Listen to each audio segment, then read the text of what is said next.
आजकल नौजवानों में भी एक तो एज फैक्टर होता है कि ठीक है, आपने बताया कि 37, 35 या 40 के बाद जो है आपके स्पर्म काउंट है या स्पर्म क्वालिटी जो है वो गिरना शुरू हो जाती है। लेकिन आजकल तो ऐसे केसेस बहुत ज़्यादा सामने आ रहे हैं कि नौजवानी की एज में ही स्पर्म काउंट गिरना या स्पर्म की क्वालिटी ख़राब होना ये शुरू हो जाता है।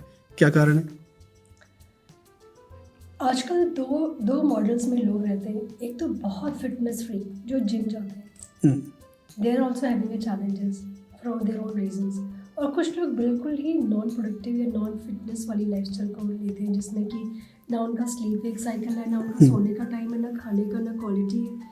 सो अगर हम लोग बात करें जनरल पब्लिक की, जो एक हेक्टिक लाइफस्टाइल को लीड कर रही है, जिसमें उनका ना सोने का टाइम निर्धारित है, ना खाने का, ना क्या खाना है, और कोई उनके डिसिप्लिन नहीं है लाइफ में।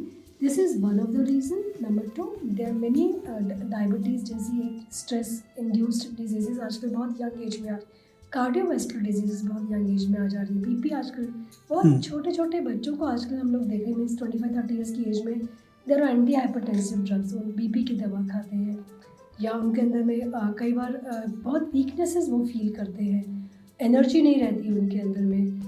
और उनका लाइफस्टाइल एक बहुत बड़ा रीज़न है। जेनेटिक्स ऑल्सो प्ले, कभी कभी किसी की फैमिली में इनहेरिटेंस होता है, जिसमें कि अर्ली ही उनके क्रोमोसोम्स के कारण से उनके स्पर्म्स के डैमेजेस होते हैं। एक वाई क्रोमोसोम माइक्रो डिलीशन, जिसमें कि स्पर्म काउंट्स आनुवांशिक रूप से ही बहुत कम होते हैं। And definitely drug of abuse is one of the reason, जो सोसाइटी में अल्कोहलिज्म, टोबैको, कैनबिस या ड्रग ऑफ एब्यूज़ जो हम लोग ढूंढते हैं बहुत कॉमनली इन्वॉल्व हो गया। And it has become very, as you said, a status symbol for people to use in parties, late night parties।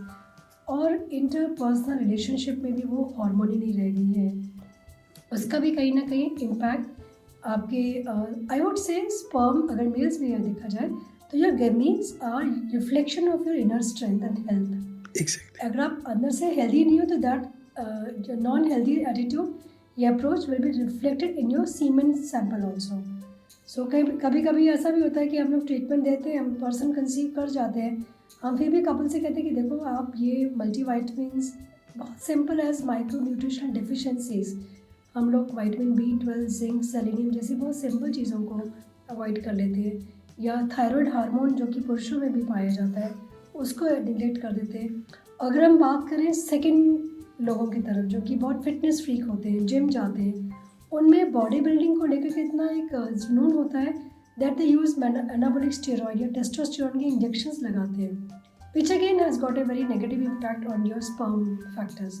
सो दोनों में ही आपको एक बैलेंस बना के चलना होगा, आपकी वर्क लाइफ बैलेंस लेना होगा, और हर इम्पॉर्टेंट चीज़ फैक्टर मैटर करता है।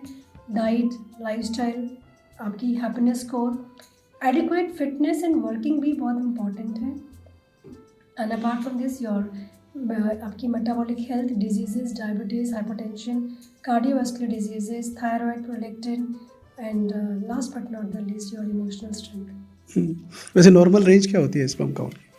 WHO ने जो हमको क्राइटेरिया दिया उसमें normal ranges from 15 million count, it is in millions, sperms are in millions. 15 million to 200 million is the normal range. इनमें हमको मॉर्फोलॉजी को अगर हम लोग देखेंगे तो एटलीस्ट 4% मॉर्फोलॉजिकल नॉर्मल स्पर्म्स, बहुत स्ट्रिक्ट क्राइटेरिया होता है। And definitely what is most important for fertility, if I would say, is a motile sperm.